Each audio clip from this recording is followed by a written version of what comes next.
Selamat bertemu kembali teman-teman semuanya, kita lanjutkan berita yang membahas tentang serangan rudal yang mendarat di Polandia kemarin. Presiden Amerika mengatakan kepada sekutunya geng NATO dan G7, bahwa ledakan yang terjadi di Polandia dan yang telah menewaskan 2 orang warga sipil ternyata adalah rudal pertahanan udara Ukraina. Setelah pertemuan 40 menit tersebut, banyak pemimpin meninggalkan tempat tersebut tanpa menanggapi wartawan. Biden mengatakan kepada wartawan bahwa para pemimpin akan menentukan langkah selanjutnya setelah mengetahui apa yang terjadi. Biden mengatakan dia memberi pengarahan kepada para pemimpin G7 dan NATO pada percakapannya Rabu pagi dengan Presiden Polandia Andrzej Duda dan Sekretaris Jenderal NATO Jens Stoltenberg. Pertemuan para pemimpin G7 dan NATO pada tanggal 16 November untuk membahas serangan rudal di Polandia. Dia mengatakan akan mendukung penyelidikan Polandia untuk mencari tahu apa yang sebenarnya terjadi. Presiden Amerika mengatakan akan sama sekali tidak masuk akal jika rudal itu diluncurkan oleh Rusia, tetapi mengatakan bahwa ada pandangan yang menentang teori itu. Ada informasi awal yang membantahnya. Saya tidak ingin mengatakannya sampai kami benar-benar menyelidikinya, kata Biden. Tidak mungkin, menurut lintasannya, itu ditembakkan dari Rusia. Tapi kita lihat saja nanti, katanya. Kementerian Pertahanan Rusia membantah bahwa misilnya menghantam wilayah Polandia, dan menggambarkan laporan itu sebagai provokasi yang disengaja yang bertujuan untuk meningkatkan situasi. Kementerian tersebut mengatakan bahwa serangannya hanya ditujukan ke Ukraina. Pada hari Rabu, Presiden Turki Recep Tayyip Erdogan mengatakan kepada wartawan bahwa dia harus menghormati pernyataan Rusia. Rusia mengatakan, kami tidak terlibat, penting bagi kami, katanya. Dalam teleponnya dengan Duda, Biden menyatakan belasungkawa yang mendalam atas hilangnya nyawa di Polandia Timur dan menawarkan dukungan penuh AS dan bantuan untuk penyelidikan. Biden menegaskan kembali komitmen kuat Amerika untuk NATO. Ditanya apakah Polandia berbicara tentang penerapan pasal 4 atau 5 perjanjian NATO, Biden mengatakan akan ada pertemuan duta besar untuk menentukan langkah ke depan. Pasal 4 memperbolehkan anggota untuk membawa masalah apapun yang menjadi perhatian, terutama yang berkaitan dengan keamanan, untuk dibahas di Dewan Atlantik Utara, badan pembuat keputusan politik aliansi NATO. Pasal 5 yang hanya terjadi sekali dalam sejarah, setelah serangan tanggal 9 September di New York menyatakan bahwa serangan bersenjata terhadap satu anggota akan dianggap sebagai serangan terhadap mereka semua, dan membuka jalan bagi respons bersenjata. Sekutu akan membutuhkan bukti yang jelas bahwa rudal itu ditembakkan oleh Rusia untuk menerapkan pasal 5 dalam kasus ini. Rapat pagi itu tampaknya diadakan dengan tergesa-gesa. Anggota NATO Turki, yang memegang militer terbesar kedua dalam aliansi itu, tidak diundang. Erdogan membantah undangan tersebut pada konferensi persnya, dengan mengatakan, mereka mungkin tidak memiliki kesempatan untuk menghubungi kami. Ini bukan masalah besar, sekali tidak masuk akal jika rudal itu diluncurkan oleh Rusia, tetapi mengatakan bahwa ada pandangan yang menentang teori itu. Kementerian tersebut mengatakan bahwa serangannya ke Ukraina pada tanggal 15 November tidak lebih dekat dari 35 km dari perbatasan Polandia. Pada hari Rabu, Presiden Turki Recep Tayyip Erdogan mengatakan kepada wartawan bahwa dia harus menghormati pernyataan Rusia. Rusia mengatakan, kami tidak terlibat, penting bagi kami, katanya.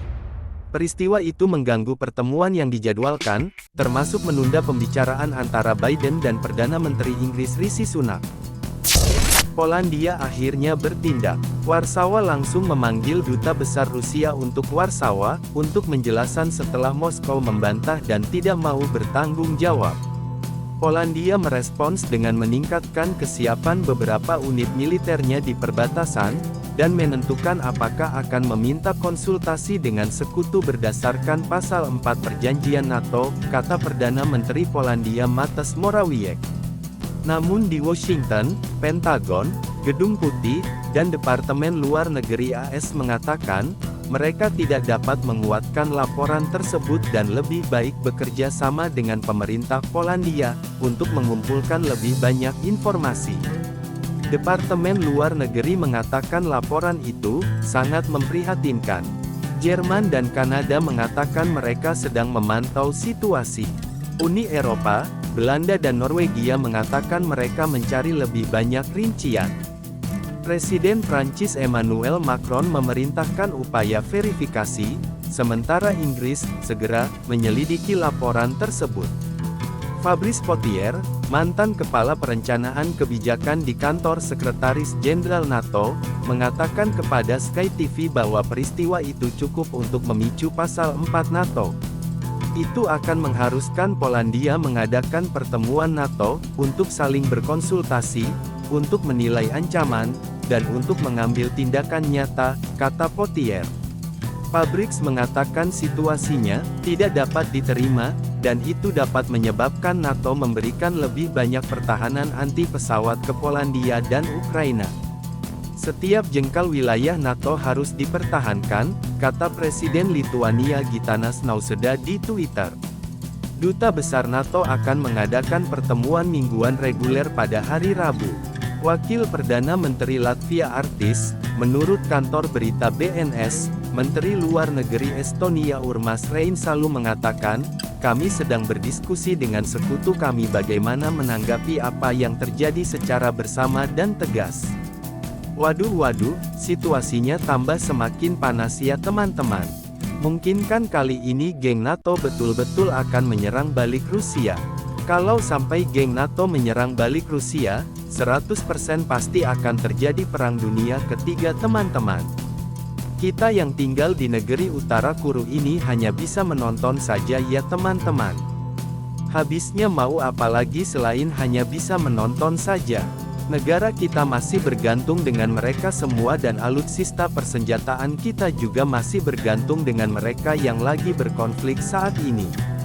Inilah pentingnya kemandirian berdikari yang dulu pernah digaungkan oleh Presiden pertama Republik Indonesia, Soekarno. Merdeka.